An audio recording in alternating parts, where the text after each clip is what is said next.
ça de faire quoi? C'est d'avoir une analyse alors qu'il dira que, en matière de sciences politiques, le président peut bien nous infliger un dribble. Et ce dribble, il va vers la ligne de corner.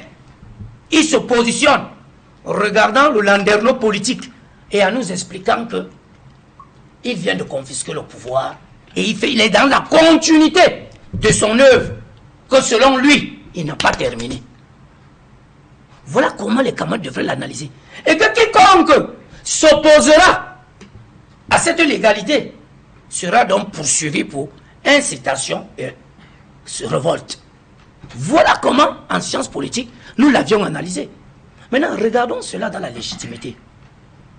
Oui, Pierre Ngokon Bonjo a reçu, le représentant du Cameroun à l'Union africaine, a reçu la lettre cotée pour expliquer le cas échéant. Et lorsque nous, au PUS, nous avions essayé de nous saisir de cette correspondance, ça a été pathétique et nous arrachant les larmes aux yeux.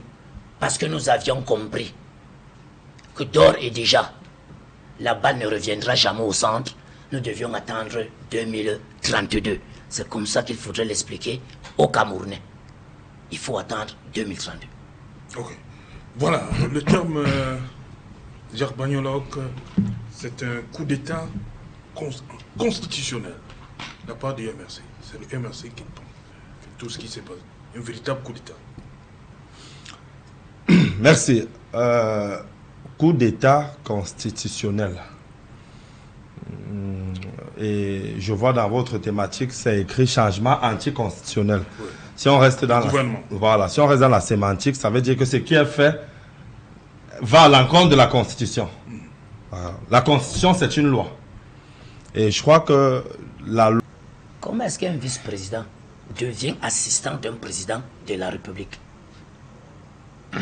C'est là où ça fait mal. Okay. C'est pourquoi je parle du dribble. Ok, permettez à Jacques d'aller jusqu'au bout, après Angèle Béran. Donc moi je dis tout simplement, Serge Alain Autou, que c'est bien pour le mouvement de la Renaissance du Cameroun de sonner l'alarme.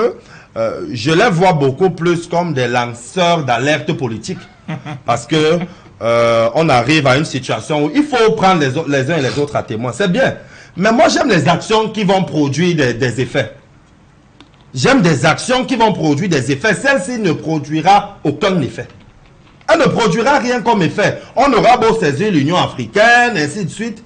Après, what next? Il n'y aura rien de nouveau sous le soleil. Okay. Or, le MRC aurait pu résoudre cette problématique-là à travers la dernière élection présidentielle.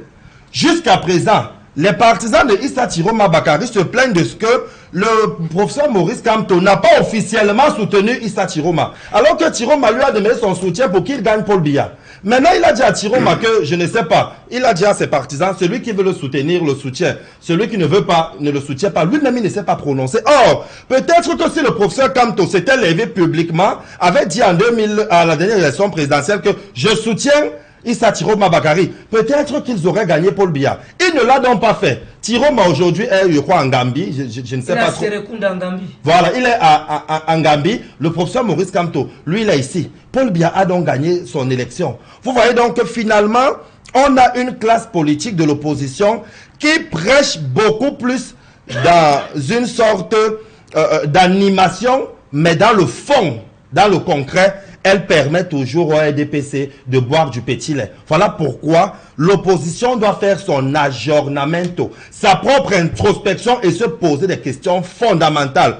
Qu'est-ce que jusqu'ici on a fait pour secouer le pouvoir de Paul Biya? Mais si vous restez dans des dénonciations qui sont parfois un peu tirées par les cheveux, Paul Biya continuera de gouverner. Pas peut-être parce qu'il est trop fort, mais parce qu'en face... S'il te plaît, 30 secondes, s'il te plaît. Oui, 30 secondes pour dire qu'en réalité, vous avez posé une question à Jacques qui m'a été posée, mais je l'ai un peu oublié. Pourquoi maintenant? Ces gens-là, vous avez reçu sur ce plateau des professeurs de droit qui vous disaient que la Constitution de 1996 avait des vides. Je prends un de ces vides. Par exemple, s'il y a ce qu'on ne souhaite pas, une vacance à la tête de l'État, comment elle se constate, comment elle s'annonce? Si quelqu'un meurt, vous voyez, il faut parler. Non, je ne veux pas parler comme ça pour pas souhaiter je n'ai pas souhaité la mort. Donc, ces gens-là, la modification constitutionnelle qui vient d'être faite règle ce problème. Ouais, les vides faisaient que on pouvait se retrouver.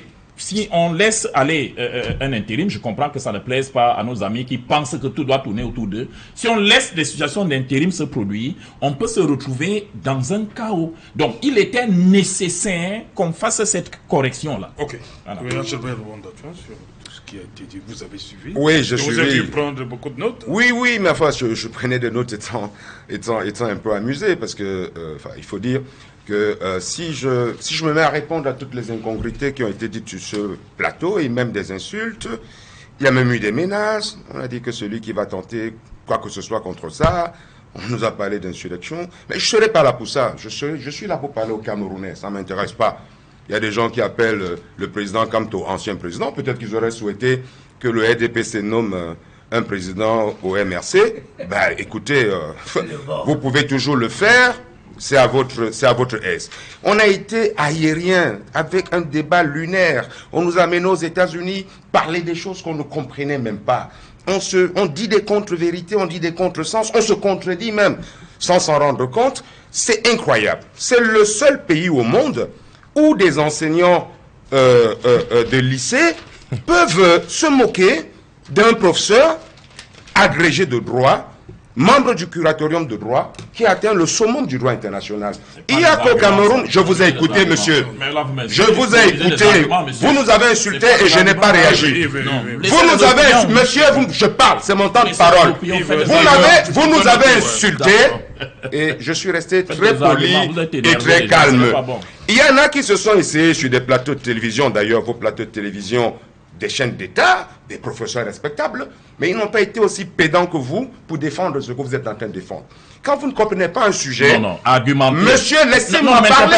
Ne m'interpellez pas. Mais laissez-moi parler. Vous êtes faible en argumentation. Laissez ma personne argumenter, qu'on se rende compte que vous avez déconstruit ce que j'ai dit. Alors, vous faites de l'opinion. Maintenant, vous n'avez passé le temps à ne faire que ça. Non, si vous pensez, j'ai donné des références. Vous n'avez passé le temps à ne faire que ça. Osez me contredire si vous pouvez. J'ai entendu ancien président du MRC. Je ne sais pas si c'était le sujet. Allez, maintenant j'avance. Je suis pas là pour un débat de cours de récréation de lycée. Vous pouvez même pas. Vous êtes habitué au cours de récréation de lycée. Vous pouvez pas débattre avec moi. Alors, Serge Alain, vous avez posé un sujet aujourd'hui.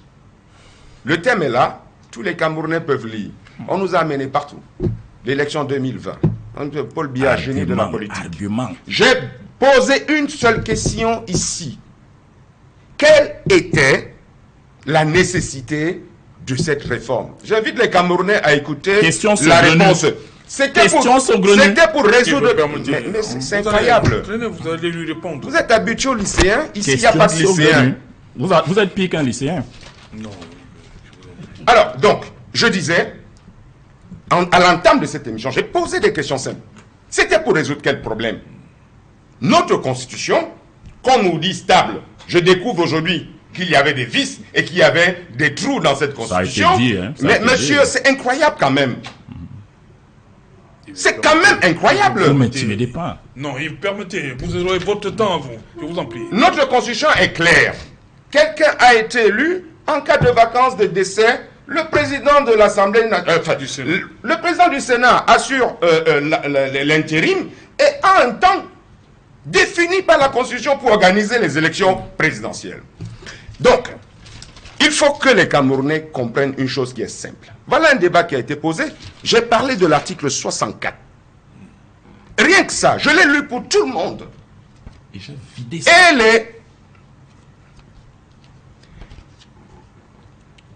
Je peux le relire. Je peux le relire. C'est un article de notre Constitution. Je ne suis pas allé chercher la Constitution du Togo, ni du Niger, ni des États-Unis. Non. Article 64. Aucune procédure de révision ne peut être retenue. Retenue. Si elle porte atteinte à la forme républicaine, à l'unité et à l'intégrité territoriale de l'État et aux principes démocratiques qui régissent la République.